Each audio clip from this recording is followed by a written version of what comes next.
Bro first thing ఏంటంటే నిన్న night నుంచి రివ్యూస్ పెడతా ఉన్నారు. కాకపోతే మ్యాటర్ ఏంటంటే చాలా మంది వచ్చేసి మూవీ ఉండేదానికంటే నిజంగా చాలా నెగిటివ్ చేసి పెడతా ఉన్నారు అనమాట. అది నాకు నచ్చడం లేదు. అంటే ఒకరని కాదు, ఫ్రాంక్గా చెప్తాను బ్రో, ఒక ఫ్రెష్ మైండ్తో మనము లో ఎక్స్పెక్టేషన్స్తో మూవీకి వస్తే డెఫినెట్లీ ఫస్ట్ హాఫ్ బాగుంది. సెకండ్ హాఫ్ ఏంటంటే అంటే కంటెంట్ అయితే స్ట్రాంగ్గానే ఉందన్నమాట, లైన్ అయితే స్ట్రాంగ్గానే ఉంది, ఎగ్జిక్యూషన్ కొంచెం వీక్ అయింది. సో సెకండ్ హాఫ్ మనకు యావరేజ్, స్లైట్లీ బిలో యావరేజ్ అనిపిస్తుంది. కానీ ఫస్ట్ హాఫ్ బాగానే ఉంటుంది.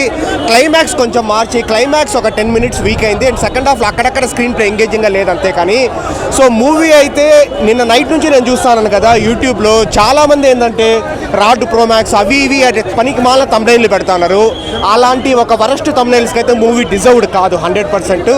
సో మూవీ ఏంటంటే నాకైతే ఓవరాల్గా నాకు యావరేజ్ అని నాకు అనిపించింది. నేను పెట్టిన టికెట్కి వర్త్ అనిపించింది.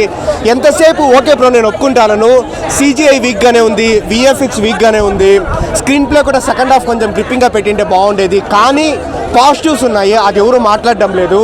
సో పవన్ కళ్యాణ్ గారి స్క్రీన్ ప్రెజెన్స్ అయితే ఎక్సలెంట్గా ఉంది మూవీలో. కీరవాణి గారి సాంగ్స్ కావచ్చు, BGM కావచ్చు, రెండు బాగుందన్నమాట. కెమెరా వర్క్ బాగుంది. ఇంకా ఫస్ట్ హాఫ్ ఎత్తుకుంటే పవన్ కళ్యాణ్ గారి ఇంట్రడక్షన్ సీన్ కావచ్చు, సో దాని తర్వాత ఒక కుస్తీ ఫైట్ వస్తుందన్నమాట. ఆ ఫైట్ ఎక్సలెంట్గా ఉంటుంది. మళ్ళీ చార్మినార్ ఫైట్ బాగుంది, ఇంటర్వెల్ సీన్ బాగుంది. ఫస్ట్ హాఫ్ బాగుంది బ్రో.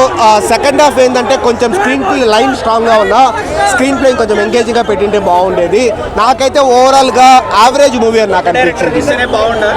డెఫినెట్లీ మనకేంటంటే క్రిష్ గారి సీన్స్ కొన్ని కనబడతాయి. ఇందాక నేను చెప్తా ఉన్నాను కదా, కుస్తీ సీన్ కావచ్చు, చార్మినార్ దగ్గర సీన్ కావచ్చు, అవన్నీ క్రిష్ గారి ఐడియాలజీ లాగానే ఉంది.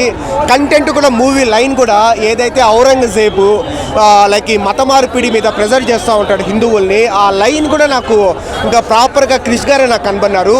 సో జ్యోతికృష్ణ మధ్యలో డైరెక్టర్లు మారడం వల్ల, లేకపోతే ప్రొడక్షన్ డిలేస్ వల్ల, సో ఇలా కొంచెం ఎడిటింగ్ ప్రాబ్లం వల్ల మూవీ వీక్ అయింది. కానీ బట్ మూవీ అయితే బయట నెగిటివ్ స్ప్రెడ్ చేస్తున్నంత హేటెడ్ అయితే మూవీ డిజర్వ్డ్ కాదు.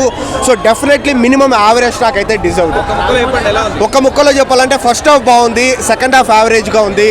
ఓవరాల్గా మూవీ వచ్చేసి అబో యావరేజ్, హ్యాపీగా వచ్చి చూడొచ్చు. ఫ్లాస్ అయితే ఉంటాయి, VFX CGI బాగాలేదు, కానీ ప్లస్ పాయింట్స్ కూడా మంచిగానే ఉన్నాయి.